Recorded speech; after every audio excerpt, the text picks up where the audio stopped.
Hi friends, welcome back to Mitali's creative world. Friends, आज मुझे chicken गोटे रेसिपी नहीं कि आसी। आज आम केएफसी स्टाइल रे चिकेन बनैबा, जोटा कि खाइबापी बहुत ही टेस्टी लगी था। तो चलतु रेसिपीटी केमिति बनई मु देखी। ये देखिपे मुझे हाफ केजी चिकेन चिकेन सब पीस गुड़ी को मुझे नहीं, जोटा कि लेग पीस भी नहीं पारे, अन्य पीस भी आप नहीं पारे। प्रथमे आम आपको धोईकी भल भाव सफा करी और पानी सबू निगाड़ी नेबा। ताको आम फोक साहाय्य एमती टिके होल करी नेबा, जहाद्वारा कि मसला मैरिनेशन कला बेले आम भल भाव या भितर मसला और लुण भितर को पशिबो, जहाद्वारा कि चिकेन टेस्ट भल आसीबो। आपण चाहिए टिके चीरा मध्य लगे पारे। तो ये देखंतु मसला पाई मु नहीं जाइए अदा रसुण पेस्ट 2 चामच, ता सांगरे नहीं जाइए अल्प टिके हलदी गुंड हाफ चामच, चिकेन मसला नहीं जाइए 1 चामच। तापरे ये आम देदेबा स्वाद अनुजाई लुण टिके आउ देबा। ये गोलमरीच पाउडर 1 चामच, आ कलर पाई मुझे काश्मीरी रेड चिली पाउडर नहीं।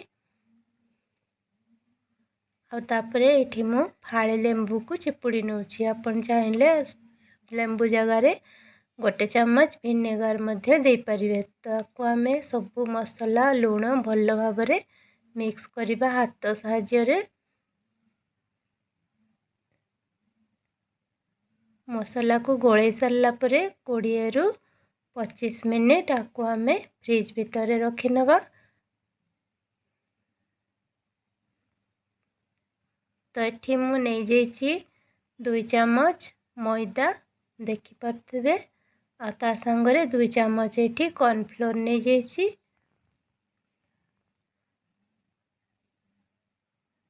तापर ये आम देदेबा अल्प किछि हलदी गुंड, अल्प किछि काश्मीरी रेड चिली पाउडर आउ गोलमरीच पाउडर, आउ ये अदा रसुण पेस्ट। आपन चाहिए ये अदा रसुण पेस्ट जगार पाउडर मध्य यूज करें। हाथ साहाय्य मसलाटी को आम गोलाई नेबा।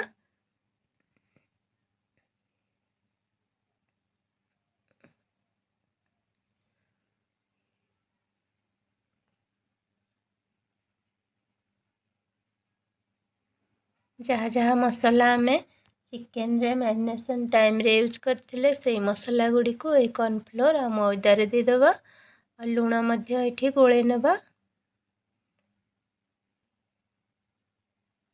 लुण टिके देखिकी नेबे। ये देखिपे नहीं जाइए मु कॉर्नफ्लेक्स 2 मुठा। ये कॉर्नफ्लेक्स को देबा द्वारा टिके क्रिस्पी आसी थाए चिकेन रे।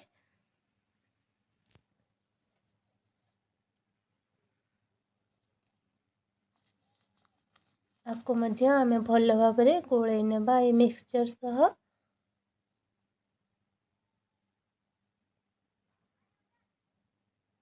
तो ये देखिपे मु चिकेन को मध्य फ्रिज रु बाहर करके नहीं आसी। आपको आम कौन करवा ना ये प्रथमे ये मिक्सचर रे लगे नबा भल भाव भाव देखिपे मुझे करुँची सेमती ही बनइबे। आउ साइड रे मुझे गोटे बाउल रे पानी किछि नहीं, नॉर्मल पानी नहीं। प्रथमे गोटे स्टेप आम करनबा एमती सबु चिकेन गुड़ी को लगे कि ये मिक्सचर रे रखी नबा प्लेट रे।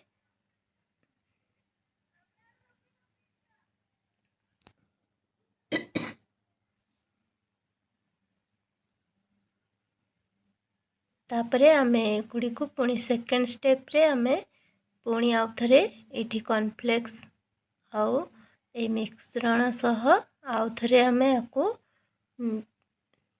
मिक्स करिबा। ये देखिपे पानी रे मु किछि समय छाड़ी दूची 2 रु 3 सेकेंड। तापरे पुणी एठू पानी रो आनिकी आउ थरे ये मिक्सचर रे पुणी गोले नेबा। हल्का हाथ रे आपको आमे टिके झाड़ी नेबा।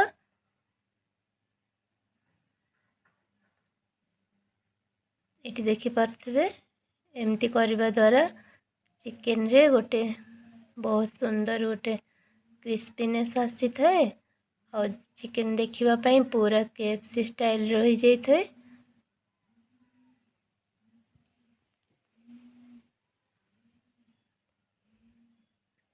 मु एहीपरि भाव में सब चिकेन पीस गुड़ी को सेकेंड स्टेप रे एमती गोलेकी रखी नौची।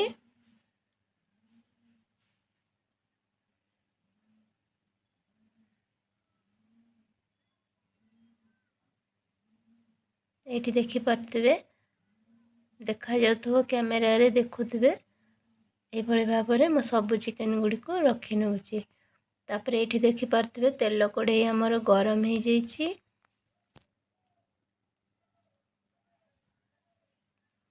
हाई फ्लेम रे तेल गरम कर सारला परे फ्लेम को मीडियम रे रखिबे और गोटे गोटे करी चिकेन रो पीस गुड़ी को एठी दे देबे।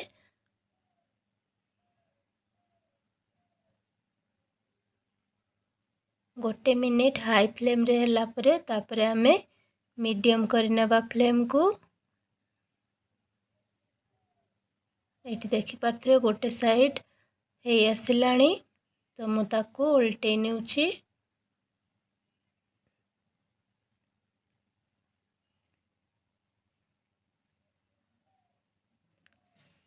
आउ थरे याकू उल्टे पुल्टे की भल भाव में क्रिस्पी करी छाणी नेबा। देखिपे पूरा बढ़िया से चिकेन सीझी आसिलाणी भितरु आउ छाणी मध्य हो जाइछि। आकु आमे बाहर करि नेबा।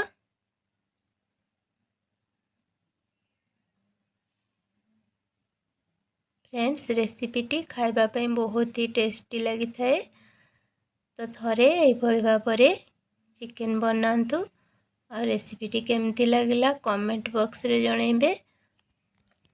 आउ चैनल को जदि प्रथम करी देखुछंती ताहले सब्सक्राइब करने को भूलिबेनी और पाखरे तले थिबा बेल आइकन रे प्रेस करिवे जेतेबेले मो नवा रेसिपी शेयर करिवे आपण तार नोटिफिकेशन प्रथमे पाई परिवे और वीडियो को देखि परिवे।